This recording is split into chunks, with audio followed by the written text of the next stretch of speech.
God knows what they'll all think, the stories they will tell, but I know what I'm after. If it makes you feel alive in the emptiness, you will leave it all behind if you answer. No, I don't need the walls to tell me where I'm going. I can hear the spirits call. I know that well. Guardian angels, swearing by the wind above and earth below me. There are secrets hiding deep within yourself. Guardian angel.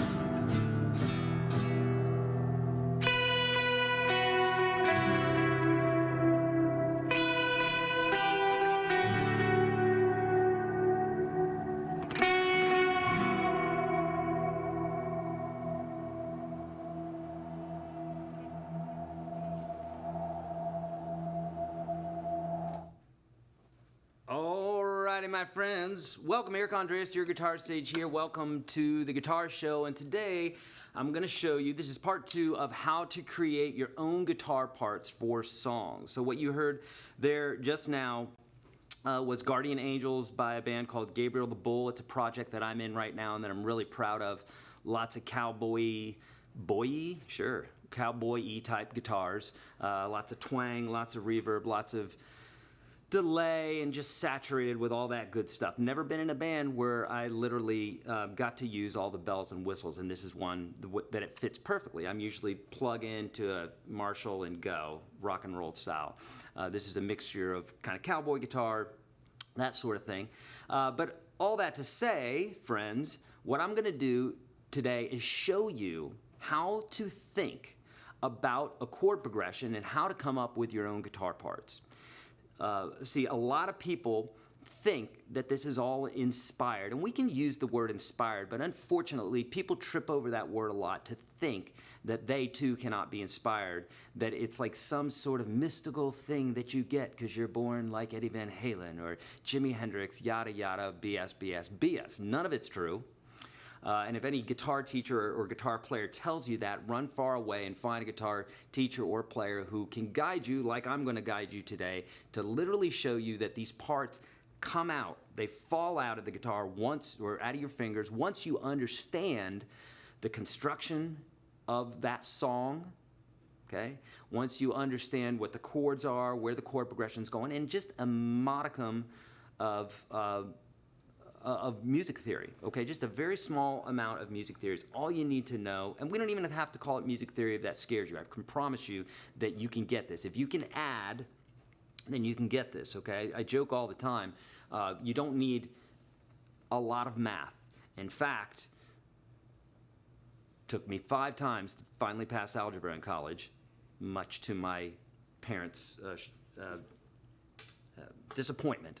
It took 5 times to graduate algebra, or to pass algebra. So you don't need a lot of math, okay? You just, very simple, you need to be able to count to 7 and that's it, okay? A couple other things here really quickly before we get started. See a link at the top of the chat. It says buy me a coffee. It's really buy me a burrito because I don't drink much coffee these days, but we do eat burritos. So if you want to buy Mike or I a burrito, then please hit that link that's pinned to the top there. Also, very, very, very, very, very, very important. That's right. 5, that was right. It's that important. You need to click on the link that's in the description of this video if you want the PDF that I'm giving to you, that I'm looking at right on my screen right now. If you want that, there's no registration or anything like that. It's just literally go get it. And on that page, you're also going to find below that, in fact, I'm going to go navigate to that page just so I can see what you guys are looking at. Here we go. Yeah, there it is. Okay, yes. So once you click on the link, you're going to see it in the description of the video. Once you go to that link, right? I think it's the first link, right, Mike? Yes. It's the very first link. Mike has confirmed that. And it's going to take you to a page where you're going to see down, it's my website, so you don't have to worry about it. We're not doing anything weird. It's just a website where you can get the free stuff. Click here to download the PDF. Then you're going to see a little music video, which that music video happened before I was in the band. So there you go. So you can look for me, but you ain't going to find me in this video. Okay. And then there's a few different places where you can follow Gabriel the Bull on Instagram, on YouTube, and then I also put one for Spotify in the description of the video. So if you want to follow on any of those places, you can. And then below that is the Unstoppable Guitar System Standard. We've had hundreds of thousands of people go through this, over 500,000 people go through this already, and it's absolutely changed their guitar playing. Absolutely. It's the way that I wish a guitar teacher had taught me. My guitar teachers didn't want to be teaching. You can go straight there too if you want to go check that out. It's literally my gift to you. It will get you started with guitar. It will teach you the theory that you need to know for today. Very simple. Teach you all the stuff that you need to know. Okay? Anyhow, assuming that during my chit chat here you've downloaded the PDF already, right? Then that's what we're going to go to right now. And Mike's going to bring this on the screen, and then I'm going to walk you through this, okay? So this is, you're going to see a couple of charts. Don't be scared of this. I'm going to show you how to do this, okay? If someone put Mandarin in front of me right now, I wouldn't know how to read it. Ooh, I'm getting bigger. Ooh, yeah. And I'm getting swole. So if someone put Mandarin in front of me, I wouldn't know how to read it. So why would I expect to know how to read it since I've never studied Mandarin? If you haven't studied this, you're not going to know it. But I can show it to you in about a minute. Okay? It's that hard. So this is a standard chart that you might see here in Nashville. But moreover, they do the number chart here in Nashville. And I can tell you why that is, why that's very valuable. Okay? But to start off, the only thing you need to do is look at this chart. I'm going to go over it with you so you can use it at home. This is the most important part. This is the part that people skip, and they wonder why they can't write guitar parts, or at least cool guitar parts like you just heard. They wonder why there's obviously something missing in the process, and they go, I know chords, I'm going to skip over that. Cool. That's the part you're missing, okay? It's not just the chords. It's understanding how the chords relate to each other, how it relates to the song, how it relates to the major scale, and what you can do with that. And if you don't know what that is, that's everything. It's literally everything. When I came to Nashville, I knew some of this stuff in a basic way, but not the way that the Nashville players do. And I learned it that way because I kind of was forced to, because I was playing in the studio so much and had to keep up. And what I found was that this way is absolutely so inspiring to be able to play parts and what have you, that it's almost as if the parts just come out. And that's why if you go see a professional studio session, you'll see these guys playing and they're coming up with parts on the fly and literally recording the song oftentimes in the very first take. I've seen it many times. My wife's a songwriter, and I've been in the studio with these cats, and they're absolutely amazing. I was not at that level, and could be if that was what I dedicated myself to, but instead I've dedicated myself to teaching you guys, which I love even more so, okay? So let's talk about this. So the song Guardian Angels here, you can see right at the top, the song's in 4/4, right? So the song's playing, boom, ba, boom, ba, 1, 2, 3, 4, boom, ba, 2, 1, 2, 3, 4, 1, 2, 3, 4, right? We couldn't count 3, 1, 2, 3, 1, 2, 3, 1, 2, 3. It'd be weird, okay? 99.9% of the songs out there are in 4 or in 3. A 3 would be a waltz or a swing, you know, like a 1, 2, 3, 1, 2, 3, 1, 2, 3. We could also count that in 6.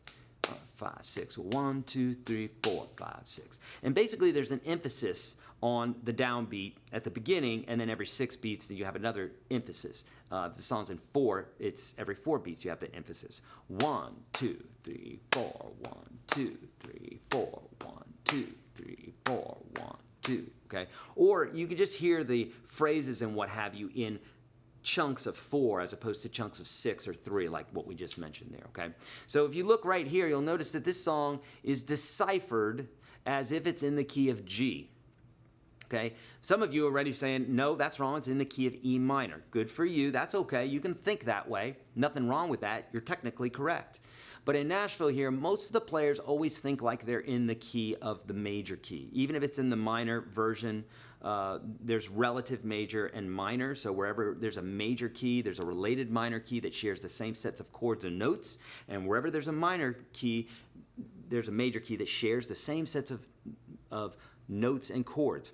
For example, if you go to the piano and you play all the white notes, okay, that would be the key of C major, or the key of A minor. So if you were playing a song that stuck strictly to the key of A minor, it would be all the white keys.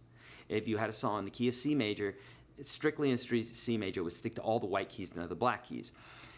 In the key of G major, the only black key would be an F, F sharp.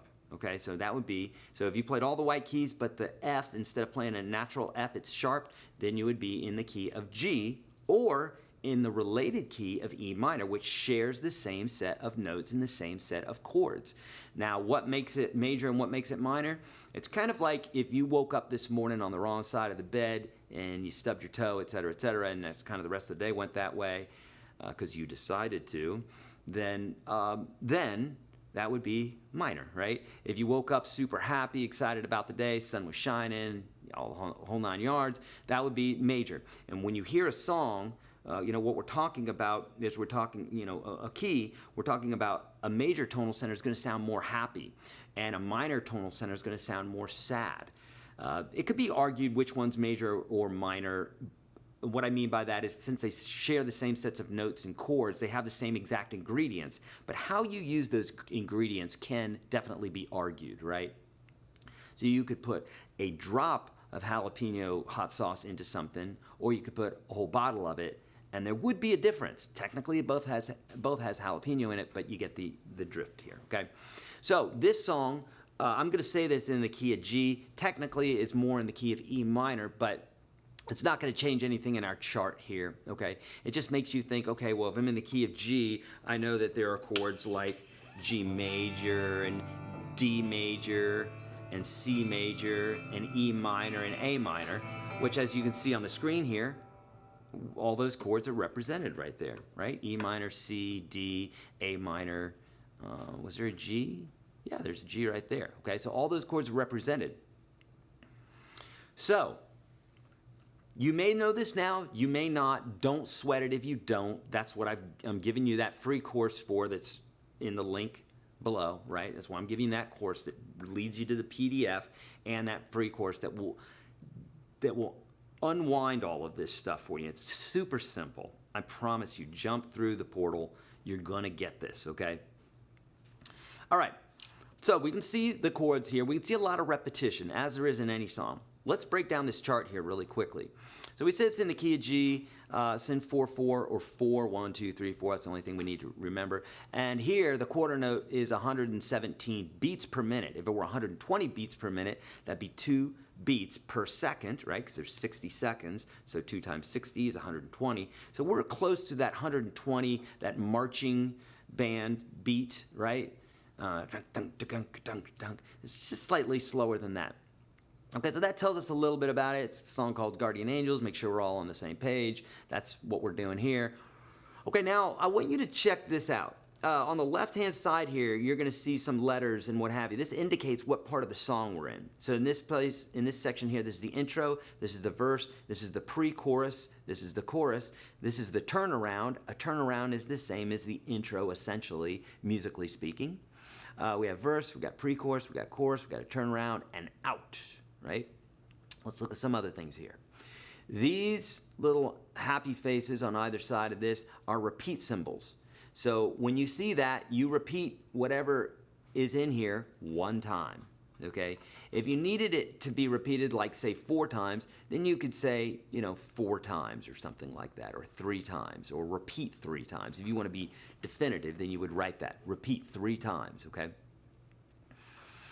So you'll notice that we have E minor twice, C twice.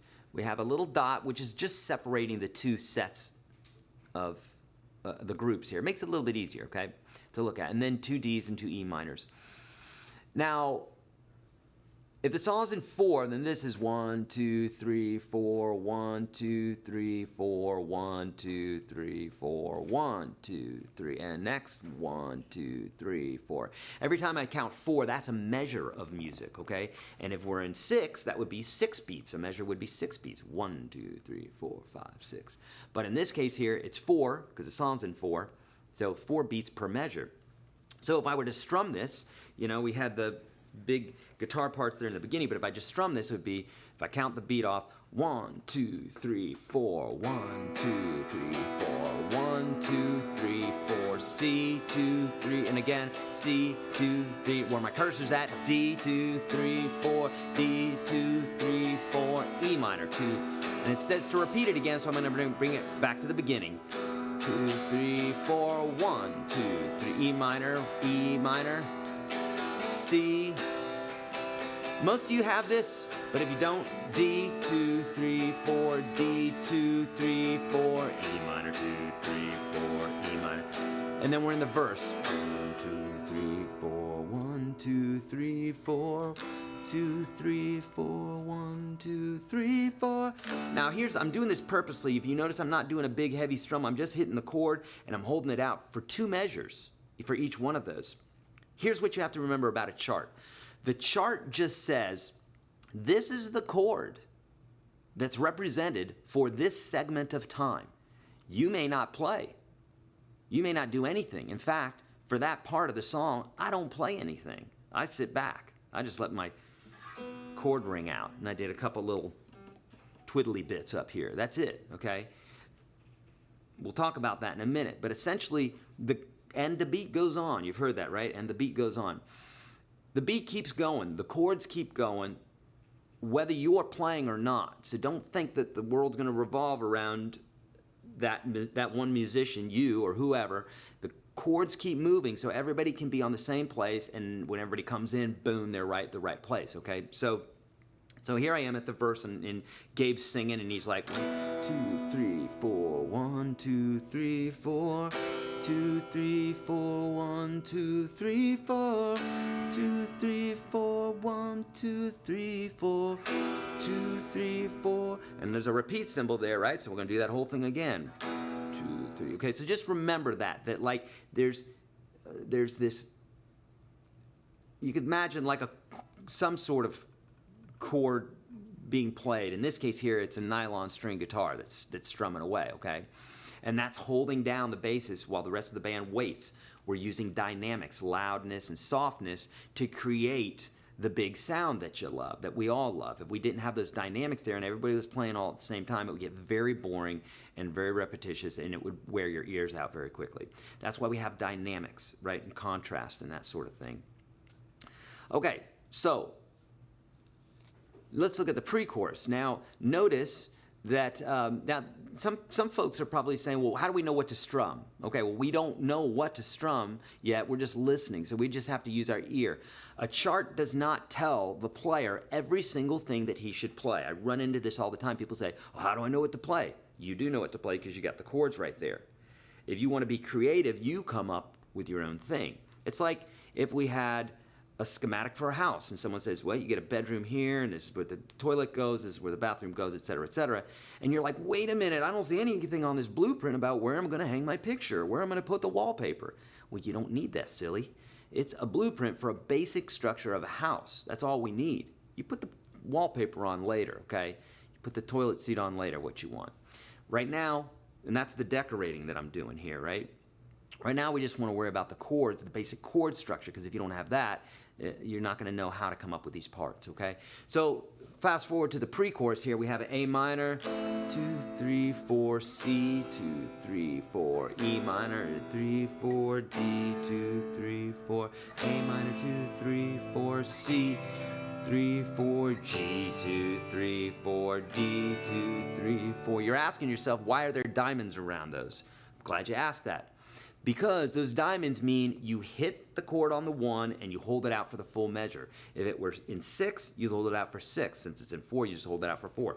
1, 2, 3, 4, 2, 3, 4, 1, 2, 3, 4, 1, 2, and again 4, 1, 2, 3, 4, 1, 2, 3, 4, 1, 2, 3, 4, 1, 2, 3, 4, 1, 2, 1, 2. And now we're into our chorus here, okay? Now, let's see if there's anything else I need to explain here. The chorus, you can see, is very similar to the verse in the intro, so we don't have to explain that again. Same thing with the turnaround, same thing with the verse. Pre-chorus, we've been there. Chorus, we've been there. It's a double. And then we have a couple of chords that we don't play for, okay? We'll talk about that when we get to it.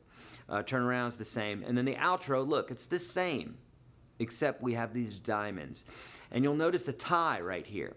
That means these two are tied together. So we strum on this one, we hold it for 4 beats, and we hold it for these 4 beats as well. And then when the C chord comes, we strike the C chord, we hold it for 4, and we hold it for another 4. And you do the same thing with the D and the same thing with the E minor. So in that case, it would sound like 1, 2, 3, 4, 1, 2, 3, 4, 1, 2, 3, 4, 1, 2, 3. Okay?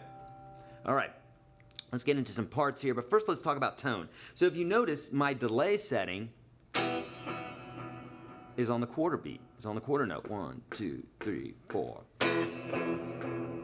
1, 2, 3, 4, okay? And I set that with a tap delay. I tap my foot, I listen to the song, or I could type it in by just going to my delay and putting up 117. That's my beats per minute, and I say, hey, that's the quarter note. Why do we want to do that? Because it keeps things nice and succinct and it makes it sound very musical. If I just had picked just some random delay, it might sound cool and echoey and what have you, but it's going to fight the beat a little bit. Whereas this, you know, it's working with, you know, when I did that one part there and I held my looper out here, and I went.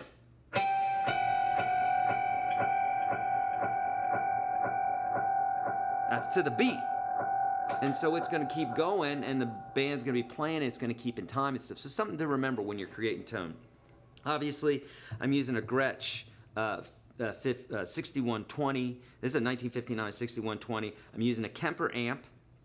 And honestly, what I have going on here is delay, reverb, and a little bit of overdrive. So if we took out the delay and the reverb, it would just sound like this.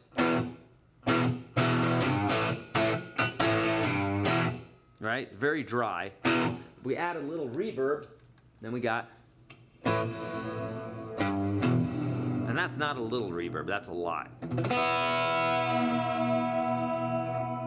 Nice and swimmy and big sounding. It's perfect for stuff like this, especially since there's one electric guitar in this band and 2 nylon string guitars, and so I need to be able to fill out a lot of space, right? That's why Eddie Van Halen played the way he did, is because it was one guitar. He had to be playing constantly. That's why he became the guitar player he became. If you were in another band where there's 2, 3 guitar players or 2 electric guitars, you can hold back, and you should hold back because too much, right? You can have too much. And then I got the delay going. And those 2 together create that nice big sound. Now, let's fast forward here real quick, and in fact I'm gonna just check to see maybe if there's any questions that you guys might have that might be related to directly what we're doing right now, okay? So far. Oh, and friends, if you would, all caps with a question mark, that would help, okay? Eric, is reading notes important? It can be. It depends on what you're trying to do. But I've gone my whole life not reading many notes. I know how to read music, but not very good, and the only reason I can't do it very well is because I don't do it often, and that's the only thing that makes a great sight reader, is that you're doing it all the time, okay? Same thing with guitar playing and everything else in the world, it just so turns out. But one could be arguably a more inspired player because of just the way they listen and stuff like that without practicing as much. But when it comes to reading music, it's pretty much a repetitious thing. You just got to do it over and over again, okay? Okay. They can, yeah, Cheryl, these lessons can be applied to acoustic as well. By the way, I'm only looking for those with a question mark because there's so many, and I love it too, by the way. I love, oh, somebody from Vero Beach. John, what's up? I had a girlfriend in Vero Beach. I used to live in Cocoa Beach. That was a long-distance relationship that didn't last very long. Plus, I was like 3 years older than her, and she was a cheerleader, and her dad was really strict and stuff, so that didn't work out too well. Okay. She's really cute. Yeah. All right, that's it. No other questions that I can. Oh, did we get this chart during the first session on this topic? Doug, link is in the description of the video if you want that, okay? That's what I'm looking at right now. My Knees Hurt said Diamonds and Rust, which is a great old tune that Judas Priest covered. And I think that's the one that My Knees is talking about because they had all these delays like that right in there. So I think that's what he's talking about. Yes, indeed. Okay, let's get to the part, okay? Let's get to the actual parts of the song. Okay, so now we're looking at the chart again, if we want.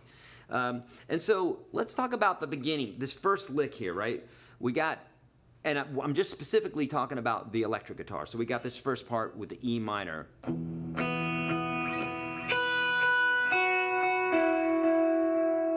Okay, now that's over these chords, E minor, it's a C chord. So let's analyze that, okay? So we have those two notes over the E minor and then the third note. Now, first off, it's very helpful to know the major scale. I cover that in the free course that I'm giving you today. Because if you were to know that, basically there's not a note in this whole song that any instrument plays that falls out of the 7 notes of G major or E minor. G, A, B, C, D, E, F sharp, G. Those are the only notes that I play, the only notes that any of the guitar players play, it's the only notes that Gabe sings, the bass player plays, just, it's literally, that's it. And 99% of the songs out there are like that, okay? This is what makes them cohesive and makes you go, I like this song, it sounds really cool. There is a magnetism and there's a structure to music. And it's super easy if you go through the free course that I'm giving you, okay? So, these notes right here, straight out of E minor, the E minor scale. But let's analyze them according to the chord, because that's more important, okay? I don't think there's a note that I'm going to show you today that's outside of G major, I'm pretty sure. 99.9% sure. But let's compare it to the chord, because that's really important, okay? So the first chord that's playing is an E minor.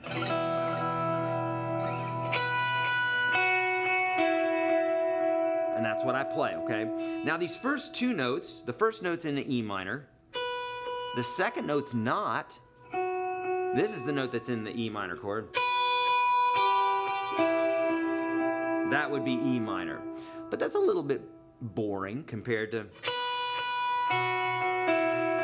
But let me tell you why that works.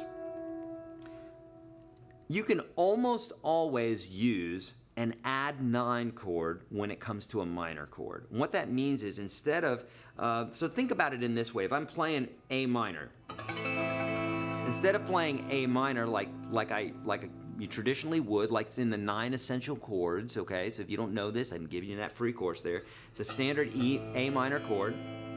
If I lift my first finger up, now, it's kind of has that same vibe as the A minor, but it sounds a little bit more mysterious because we just don't hear it very often. And that's what I'm doing there on that lick. I'm inserting this add 9, okay? 9 because it would be the 9th note of the major scale, okay? So that's what that is. Now this note here is right out of the C major chord. And that's our next note that we were playing, right? I said, ba, ba, bum, right?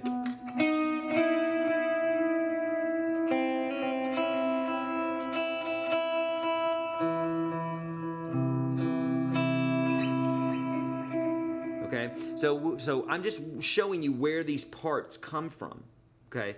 Because as you're thinking about the chords, you could pull any of the notes. I mean, if it sounds good, do it, okay? That's one way to do it. If it sounds good, then you don't have to question it. If it's in the scale, you don't have to question it. It's pretty much gonna sound related at least, okay? Or you could take the chord and embellish the chord however you like, okay? So then the second riff is, and that's kind of nice because we got that dissonance there.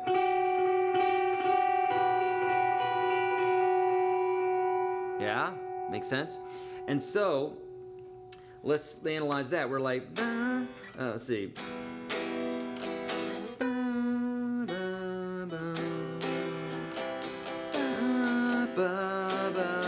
So those first two notes are over the C major. Third note's over the D chord. So let's analyze that. So first two notes over the C chord. Okay, now this note is straight in the E minor scale and it just works. It just sounds good. But I can tell you the reason that it sounds good is that over a C major chord, if we were to extend this chord, okay, what I mean by extend is that instead of it just being a triad like major and minor, if we made it a seventh, it would be a major seventh, okay? And that's what I'm doing with that note. So over the C major chord, it's kind of like this sound.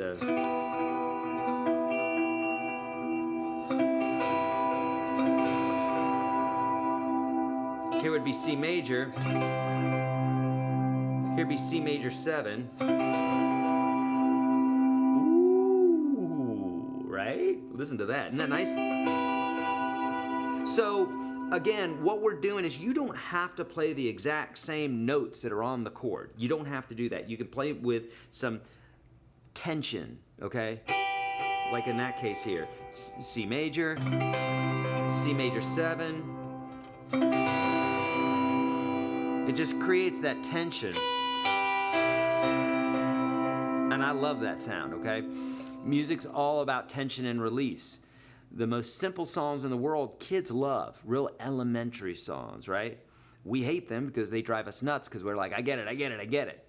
And then you listen to Radiohead and you're like, I don't get it. And then 10 years later, you may hear a song that you've listened to for 10 years and now all of a sudden you get it because it has a better shelf life, a longer shelf life, because there's a lot more intricacies in it. And so as we get older, or not even older, but as we get more mature in our listening, then we tend to like things that are dissonant and that rub a little bit, where the notes rub, right? Like, you know, it has that really cool sound about it, okay? So that's that intro lick, right? And then I do this. And so what I'm doing there is, we're on that D chord.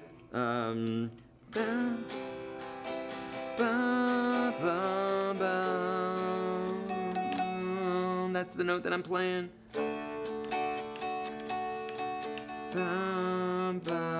So I go from the D to the E minor chord. And instead of it just going, instead of doing that, I went, you know? It just sounds more sobering and sad like this song, right?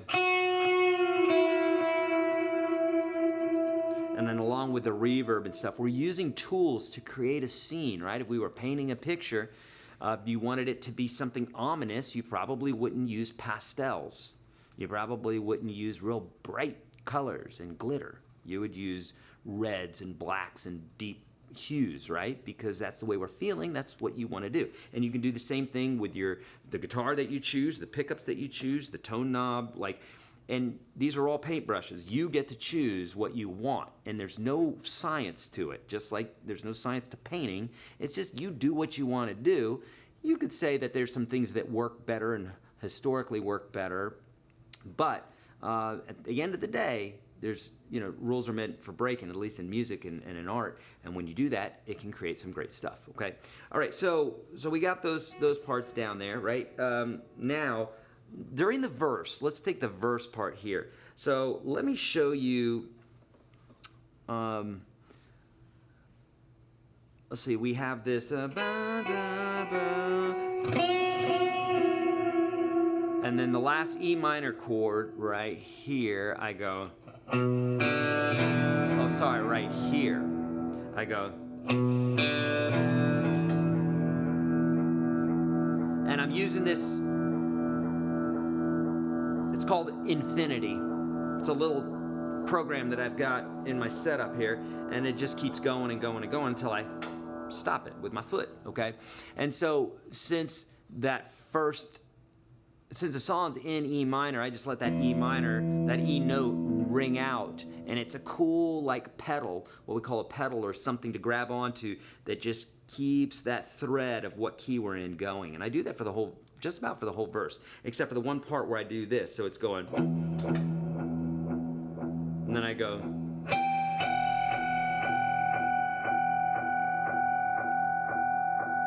and that just creates a really cool sound. So what I'm doing there is I'm at the 5th fret of the 3rd string, I'm plucking that harmonic, and then the 7th fret of the 2nd string, and then I have the infinity going, right?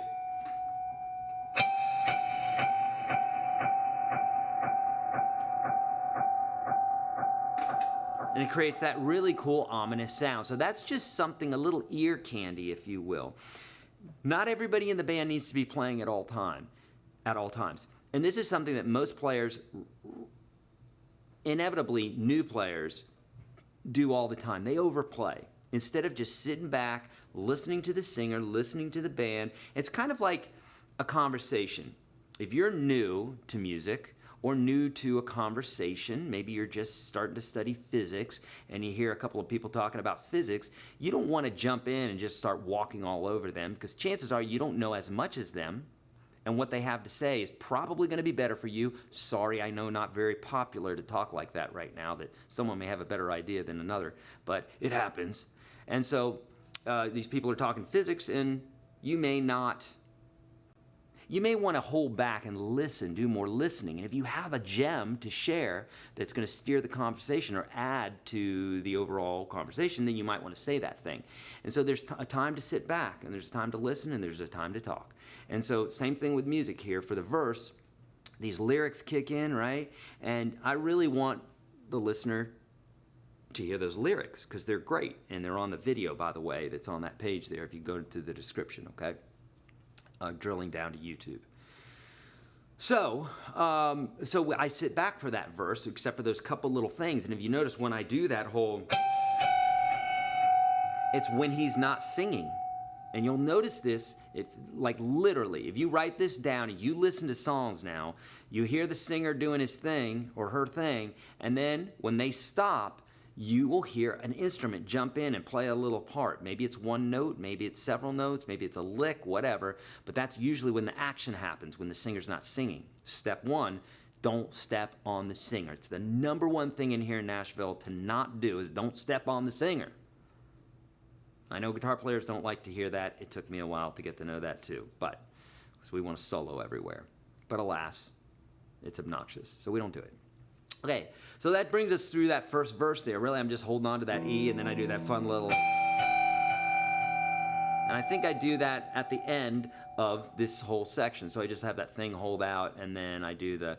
Ba-bum, and then he starts singing again, and then we're into the pre-chorus. Now, the pre-chorus, again, we have a guitar, a nylon string guitar playing through that. But what do? I go.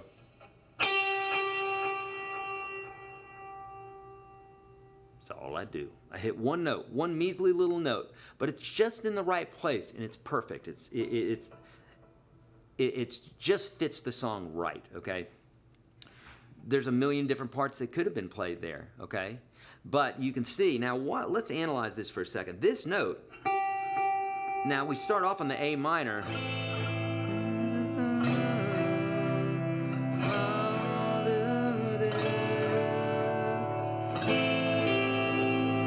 That's the note that I hit, and that note, is it in A minor? It's a G. G's not in A minor. But it is, if we extended the chord, again, if we made it a 7th chord, it would be a minor 7 chord. And that's the note that's being played over that A minor chord. So it's like, so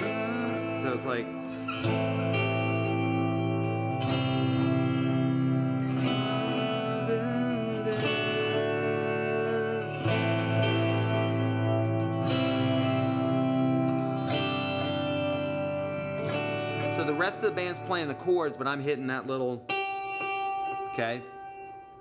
And why? Because, again, talking about dynamics and ebb and flow, right? Whenever you watch a movie, especially Disney movies, they have this down pat. It usually happens 2 or 3 times in a movie where the villain almost wins.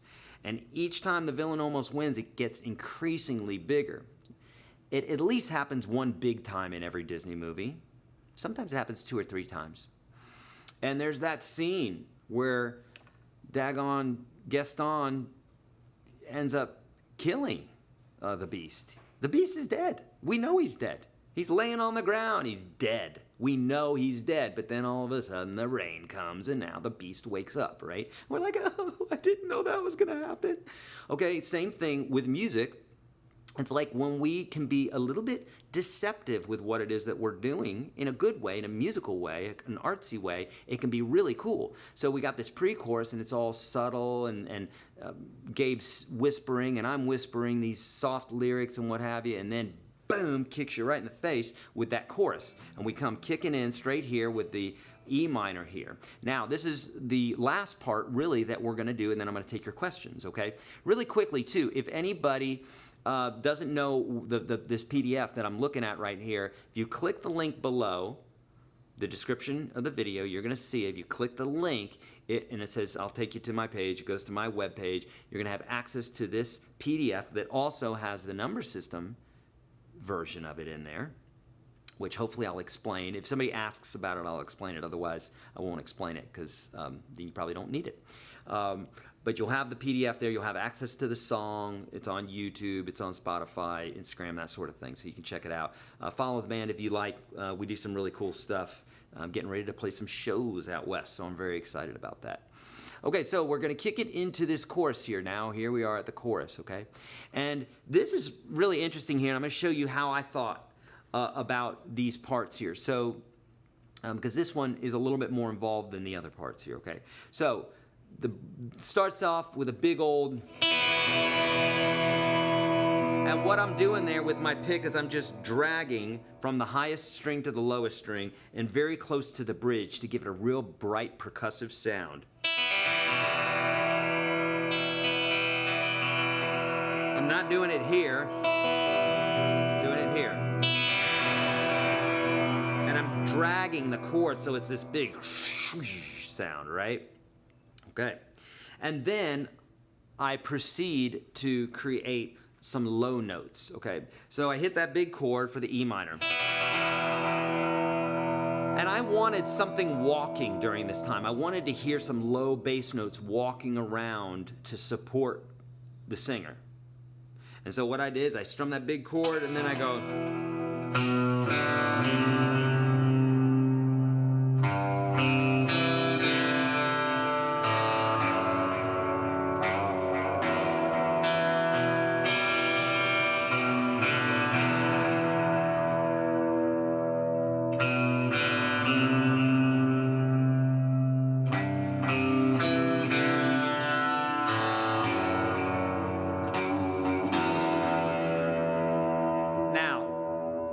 keep that shot right there, Mike. Let me show you how I came up with that part. So I said, now obviously the E minor is just E minor, so I'm just strumming it, but I'm doing it in a creative way, you know, in a way that's really cool and big sounding.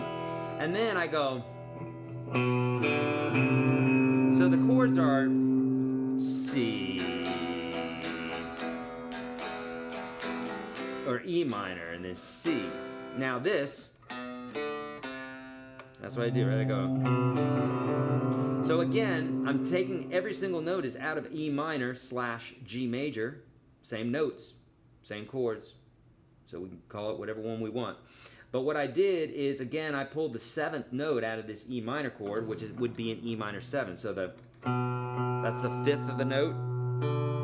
That's the flat 7, right, which makes it a minor 7th chord. And by the way, all these numbers that I'm talking about, I cover that in the free course I'm giving you today. It's super easy. I promise you, most people in here know it because they've been through that course. If you don't, it's okay. You've just joined me, so get it, okay? So then I go, because it's a C chord, so I'm on the C chord, the C note, and I'm playing arpeggios. Then I go, so there's first 3 notes, those are straight out of a C major chord. C major chord has a C, E, and G, and instead of playing C, E, G, I play G, C, E. So even though we're used to playing the C chord like this, I got a little creative and I said, well, there's a G right there. I'm going to grab that guy. I like the deep tone of that. And so, and I resolve it. So that note's not in the C chord, but it's the second we hit the D chord, I resolved it, I walked it. So I said, I'm on the C chord, D, and now I did the same thing with the D chord. I wanted to have some other notes in there. I didn't want it to just end there, so I said, okay, a D is a D, A, F sharp. So I grabbed this A and this F sharp to represent the D chord. So and it's going to work out perfectly with that chord because all those notes are in that chord. But not like you traditionally would think. I run into this all the time. People say that's not a D chord. This is a D chord. I'm telling you, my guitar teacher's real smart, and he said this is a D chord. Great. Yeah, I'm sure he is real smart. This is a D chord. This is a D chord. This is a D chord. This is a D chord. D chord. D. D. All D chords. So there's D chords all over the place. There's every chord all over the place. Don't get stuck to thinking that there's just one way to do things. There's lots of ways. So that's what I did, is I said, for the C chord, and then to resolve it, because it goes to the E minor chord there. So I was on the F sharp, and I just do this little bend to the G, back to the F sharp, and then to the E minor. Okay? That is it. Literally, the whole 9 yards. That's the whole tune. Yeah. Okay? All right. So let's go to some questions here. Let's see what you guys have for me here.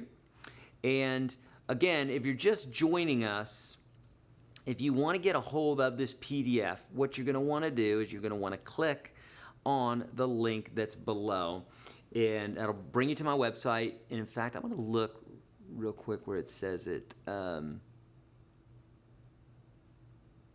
Yep. Okay. Yeah, it's at the very end of the first paragraph, okay? So usually I tell folks about the top 30 lessons. Well, I'll tell you about it now. Over 500,000 people have gone through this. Go through that, friends, because I promise you it's going to change the way you think about guitar and music, and it's free. It's literally nothing. You don't have to do anything. You don't even have to sign up. Basically, your first name and your email, so we can actually send you to the course and send you the link and get your login and everything. It's the only way we can do it. Otherwise, keep struggling if you'd like. Otherwise, I'd like to help you, okay? So check out that link there. let's get to some questions. I have some other announcements too for you guys. In fact, let's get to those real quick. Get to your questions, type them with all caps and a question mark, and in about 20 seconds, 30 seconds here, I'll start answering those. But let me tell you about this really quickly. Friends, we just dropped the Joe Robinson Fingerpicking Part 2, the intermediate course. We did that last week. It's now on the hot and new list, which is on Udemy, and surely soon it's going to be on the bestseller list like Joe's first course that we did together. It's a banger, and it is chock full. I think it's over, both of them I think are over 5 hours. So with complete tabs, with access to Joe Robinson, world famous Joe Robinson, you literally have daily access to him all the time with questions, okay? Okay, Part 3 is coming out at the end of this month, so be looking for that. That's the advanced course. But if you want to get into the intermediate or beginner section, first, you can go to YourGuitarSage.com/Udemy. YourGuitarSage.com/Udemy, where we have all of our courses discounted all the time, okay? Not like we do when we do our big drops. When we do those are massively discounted. But these are always discounted, okay? So check that out. All right, now I'm going to head over to the questions here and see what kind of questions you got here for me. Haha, my knees, yeah. Spaghetti Western, feeling I can feel the heat coming off the dusty road. Exactly, that's what we're going for, friend. All right, so Louie is saying, how do you strum but sound like you are picking each string individually?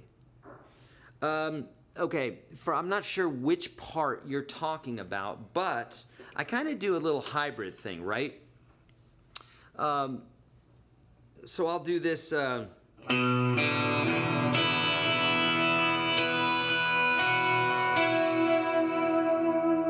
I have these notes ringing out from the chord earlier, right? So I said, striking all the notes there, and then I kind of leave as many notes hanging out there as possible, and then bring in those individual notes.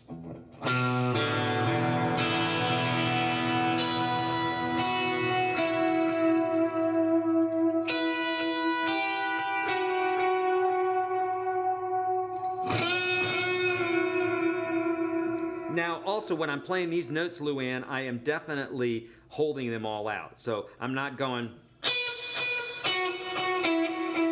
right, I'm holding them out.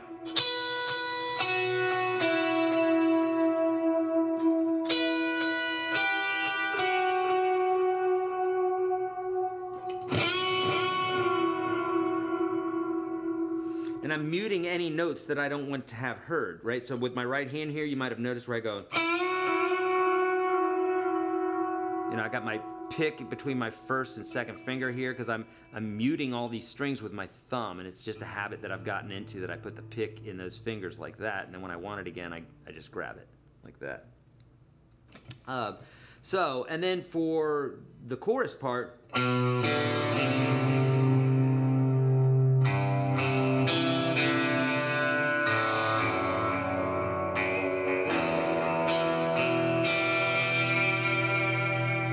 so it's a lot of bleed. I'm bleeding a lot of the notes into each other. I'm intentionally doing that, because if it were very staccato sounding, it wouldn't sound right, okay? So you're saying you actually strummed,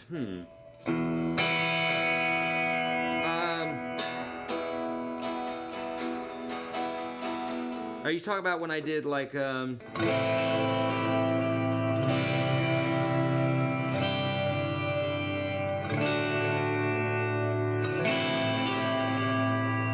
if that's what you're talking about, I'm just hammering that note with my middle finger here.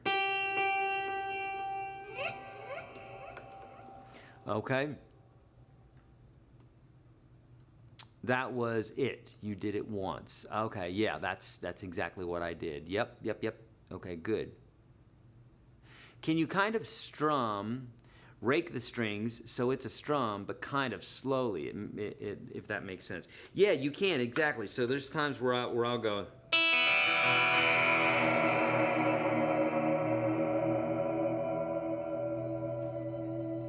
You know, you can do all sorts of things like that. Just really drag it out. Yeah, I love using that technique.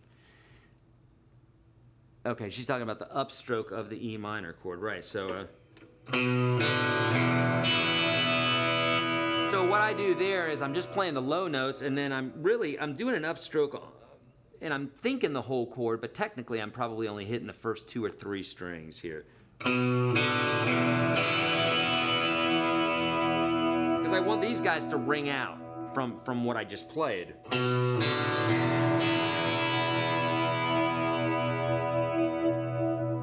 Okay. All right. Frank, thank you so much. Treating you to a coffee, but don't want to miss a beat. Beautiful. Thanks, friend.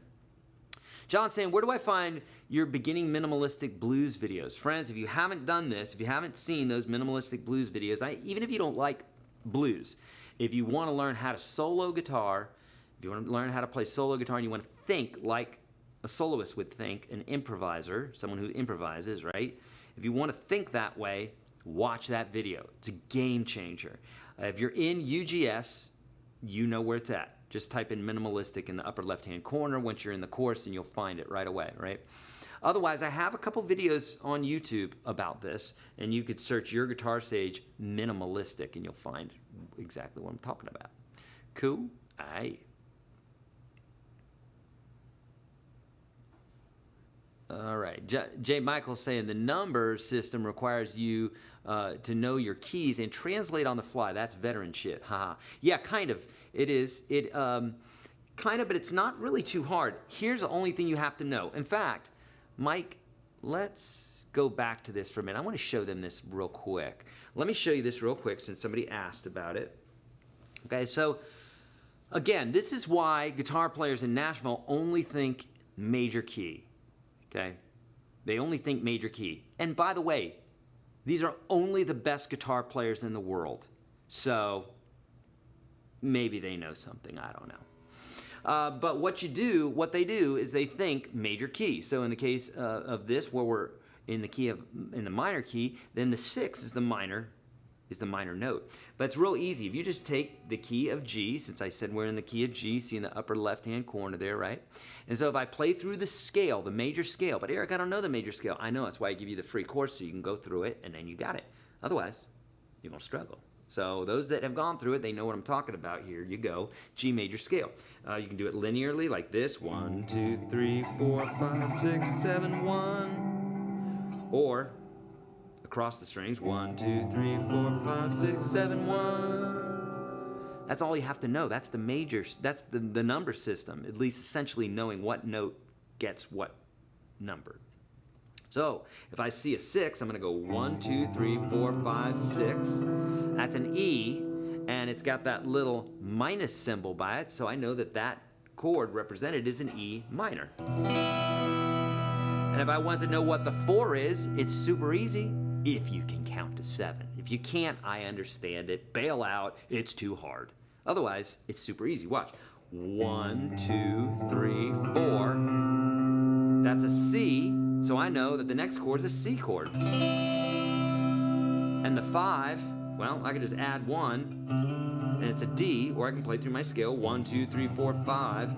It's a D note, so I'm going to play a D chord. And back to the 6 minor. 1, 2, 3, 4, 5, 6. Or I can go backwards. I can go 1, 7, 6. And that is E minor. Okay? Super easy. And then when we go to that 2, right? There's the 2. That's an A, because if we're on G, then 1, 2. That's an A, so I'm going to play that A minor. And then there's the 1, which is easy enough because the 1 is the G. Now, I know some folks just had some aha moments, some lights just went on. Great, good, but just like anything, once the concept is cool and definitely the most important part in the beginning to get it so that you could explain it to somebody else, but being good at it and being fast at it and understanding what that means to you is a whole nother ball of wax, and it's not that hard, but you have to lean into it. You have to practice it some. So a great thing to do is to take this number system chart that I gave you and to think about it in the key of G, and then to think about it in the key of C, and then to think about it in the key of E, and then D, A. So the open chords, the open keys, C-A-G-E-D, caged. Do those bits. It's going to take you some time. That's the whole point. You looking for the answer to get it quickly is not going to get you there. The only thing that's going to get you there is you struggling with it and going, now hold on a minute. If I'm in the key of A, and I know what would be the 2, okay, it would be a B, okay.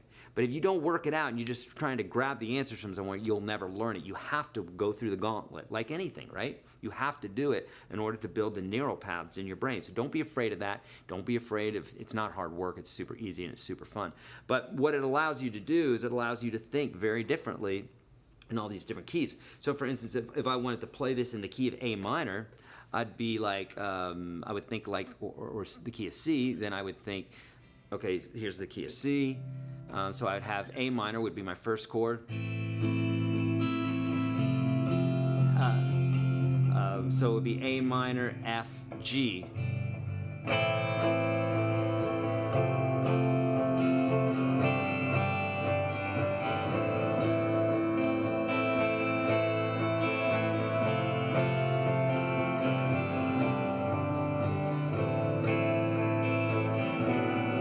Oh, sorry.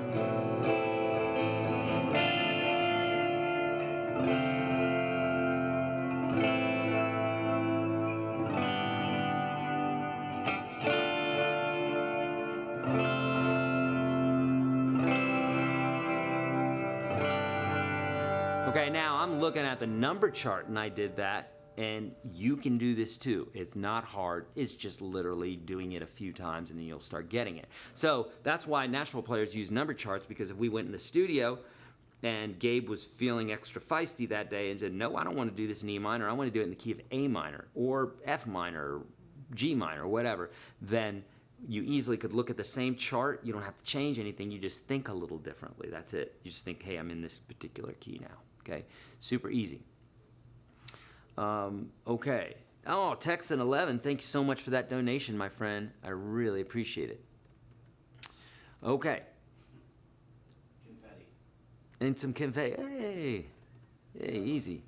George is saying, how do I make these charts? Are they in Word or a special program? They're in a special program that is called NNS. Nashville Number System, and it's NNS, and it's a Apple. I'm sure they have it on Android as well, but it's Apple. That's at least it's on my iPad. Okay, NNS. It's really a great program. I highly endorse it. Okay, yeah, it makes it simple for changing keys. Indeed, music is only 7 notes. This is from Knees. There are 3 major and 3 minor chords for each key, and they are always in the same place on your guitar and always in the same order. Thank you. Yes, it's true. And these are the sorts of hacks that I'm showing you guys all the time, because once you know this, the mystery's unraveled, and now you can just be creative. You don't have to sit there and go, I don't know what chord to play. Knees just told you. Okay. Okay. Why does A major and A minor work together even though they are diatonically related? Well, so they aren't diatonically related. You have to let me know what you mean by that, because we didn't say that happened. Number one, they're not related. And why does A major and A minor work together? They don't. So I don't know if I said something that made you think that that's what I was saying, but definitely not. That's definitely not what I'm saying. A major and A minor are called parallel major and minor, and out of any 2 keys, the parallel major and minors typically don't work very well, sharing the chords and what have you, okay? What does the link look like? Sorry, thanks, finally got it. Okay, cool. Any plans for shows in Connecticut? None right now that I know of. But if you follow the bull and you say, we live here, here's a venue you could play or whatever, Gabe's kind of assembling all that, and he's definitely taking notes, so we'll do it eventually. Okay, all right. I'm going back a little bit to see if there's any other questions here.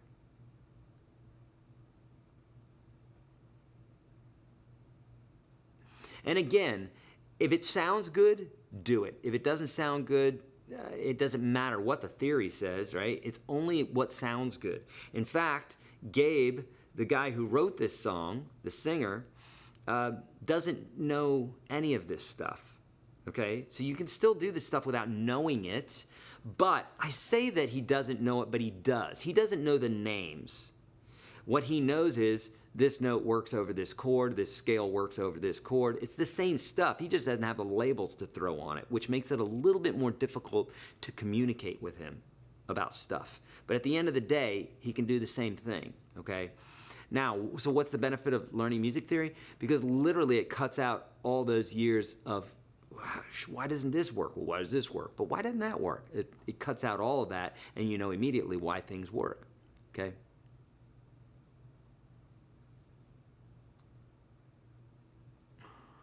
What is the sage wearing around his neck? I'm wearing, this protects me from evil spirits. Actually, it protects me from EMF waves. So, and for most people out there, they think I'm crazy for saying either one of those. But it's made of several types of minerals that are scientifically proven to absorb electromagnetic frequencies. Things like 5G and what have you. It's a real thing. It really is. Do I have a looper pedal? I do.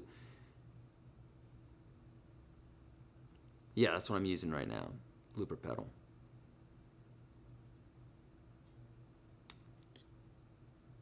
Okay.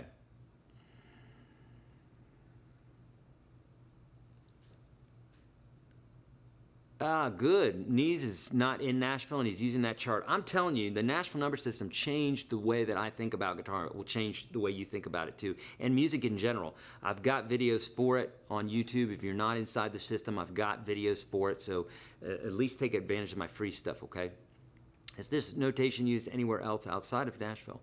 Yeah, again, it's just the way that you think. But what I mean by Nashville is when you walk into a studio here and the guys are getting ready to play, charts are up, they're numbers on them. They're not chords. They're numbers. 99% of the time. And if it's somebody outside from Nashville, they may bring a chart in with the chords, and that's fine. They can play that, of course. But if it's written by a Nashville cat, it's numbers. The diamonds, J. Michael, are for you strum the chord on that one beat and you hold it out for 4 beats, or you hold it out for the whole measure, whatever the song's in. If it's in 6, you hold it out for 6. If it's in 4, you hold it out for 4. In the chart, do you reveal the component suggested? I don't know what that means, friend. If you can explain that to me, what you mean by that. For delay and modulations, always set it to the BPM or equal divisions of BPM also sound good. Equal divisions of BPM sound good as well. I use dotted quarter notes a lot. Okay, so dotted quarter notes allow for, you know, the way this is, it's right on the beat. But dotted quarter is when it bounces around in between the beat, and I do that for many songs. So you do what sounds good, but some subdivision of the beat is always going to be better.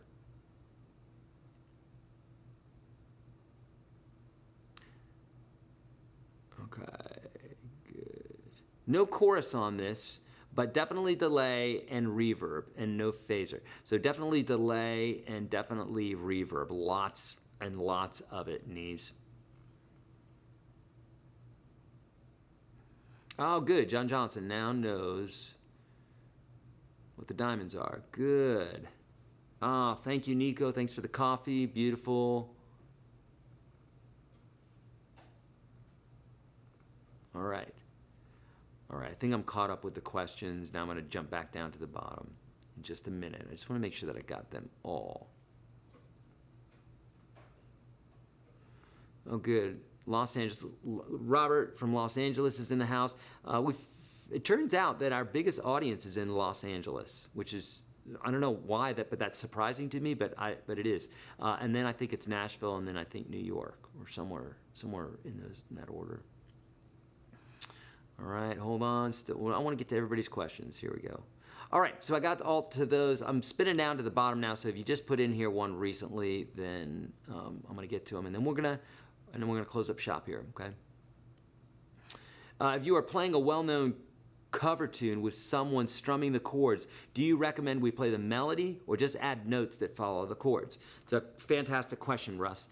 If there's no singer singing the melody, then playing the melody is a nice thing to do because you will remind people what song they're listening to, and almost everybody wants to hear that melody, right? If you're playing Sweet Caroline, and there's no singer, which there should be a singer, then yeah, you doing that would be a good idea. But at the end of the day, playing the melody along with the singer is a little bit overkill, and there's not really a reason to do it. I always think, like, what do you bring into the table? So, like, if someone was saying something profound, if they had a speech that was just profound, and then you had a hype man next to them, like the rappers do, you know, where there's that guy who says the last word of every phrase. I never got that. How much does he get paid? Someone find out and let me know, because I could do that gig. I know the last line to every rap song. It'd be fun to do.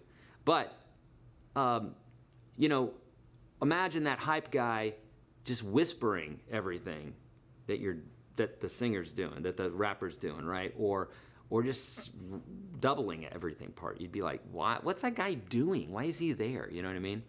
So same way, you don't want to just play notes or even just the melody unless that's what you're going for, and that might be what you're going for.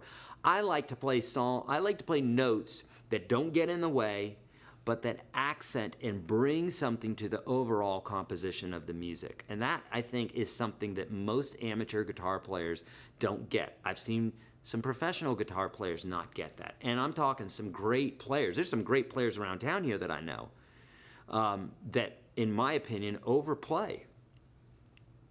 That's just my opinion, but I think they're a great player, and I've said stuff, and people are like, yeah, man, but that dude overplays everything. And I'm like, oh, yeah, I could see that, you know.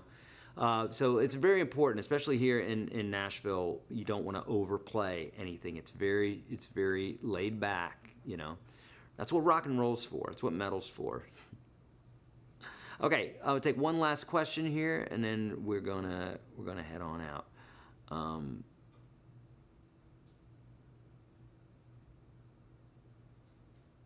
Okay, Scott's saying ebooks, but your webpage is having problems as my postal code is wrong. You shouldn't need a postal code for the ebooks, but Scott, if you're buying my books off of Amazon, then yes, that's an Amazon thing, and that ships from Amazon. But if you're talking about the ebooks, you don't need a postal code. It may have when you're putting in your credit card, right, that's probably asking for your zip code there, and of course that needs to be related to where you have your statement sent. That's what I'd say. Love your lessons. Oh, thank you. Acoustic Adventure. If the band is playing an on-the-spot chord progression and say you take a lead, how do you approach it? That's a great question. And this happens often. So new song, we're doing a new song, we're just playing, and if I know what the key of the song is, which I'm going to know 100% of the time, I'm never going to be playing a song. The very first thing that I do is I determine what the key is. Because if you don't know what the key is, then you don't know where to go, you don't know what the possibilities are, you don't know what the chords probably are. The second you know what the key is, and it's absolutely so important, the key or the tonal center, once you know that, now you're able to navigate and you're able to say, okay, these are the chords that are probably in there, these are the notes that are probably in there, this is the place that I'd go on the neck that could probably noodle around and it's going to sound good. So that's the number one thing that I do and the number one thing that I approach, okay? Typically what I'll do, especially in this band, is it's less like, my solos are less about like, you know, up here and that sort of thing. And my solos are more like this sort of.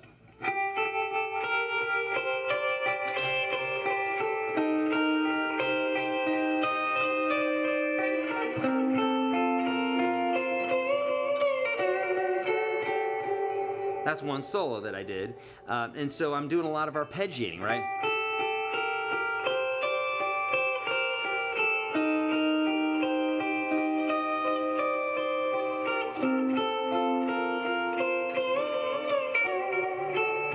I do that solo a second time, and I go, and I do a little lick here.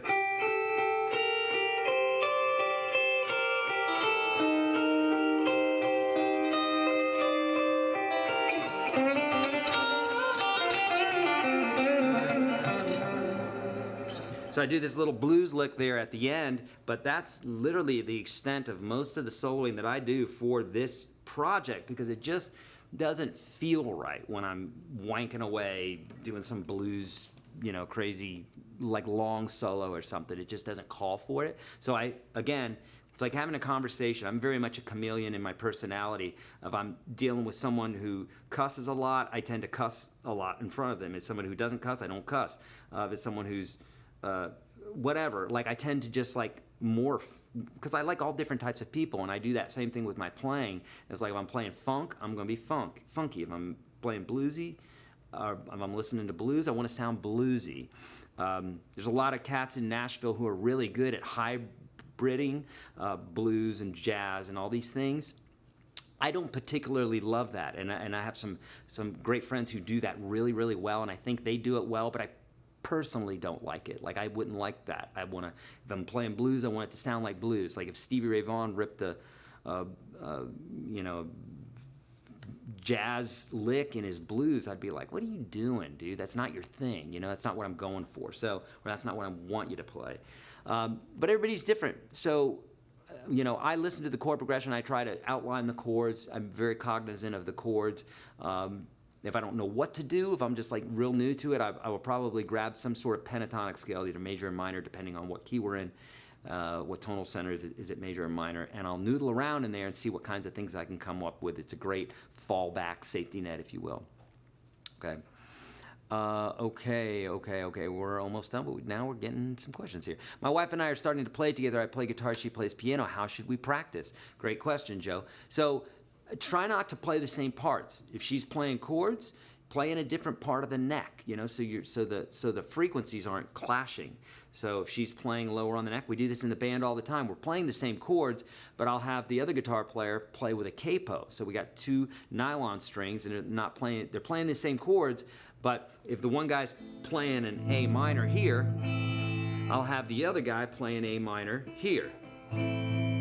So we have, which wasn't in the first chord, right? We have that, and then here we have, and it just sounds different, and it brings in another frequency. It makes it sound bigger. No one's stepping on each other's toes. So you want to be thinking about that, thinking across to other players and not stepping on them too much. If she's arpeggiating, you probably just want to keep to the strumming. If she's just hitting the chords, you might want to arpeggiate just to do that sort of big sound, you know. Ken is saying, where did I get the necklace? I think it's called Vibe Source, VYBE. Either way, if you just type on the internet, if you typed in VYBE, be careful of what you type in next, but VYBE, and then maybe say like necklace EMF, and you're going to find exactly what you're looking for.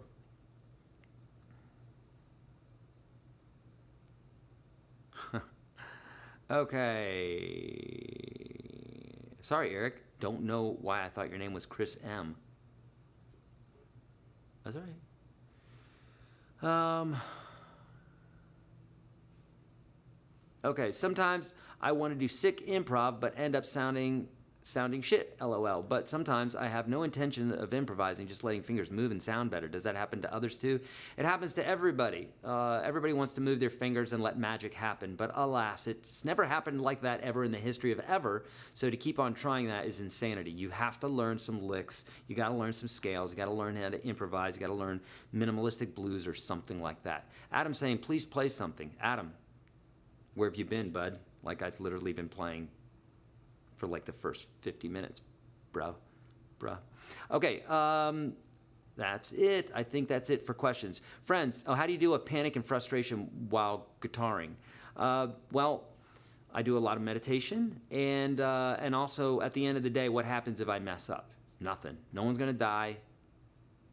I may not get asked back to a gig or something like that, but if you make a tiny mistake, it's not a big deal. If you freak out on stage and smash your guitar and cry running off stage, you're not going to get called back. But if you make a mistake, no one cares, right? So it's all in your head. It's all psychology. If you can work through that psychology, as I say, it's 90% psychology. So just get through that part.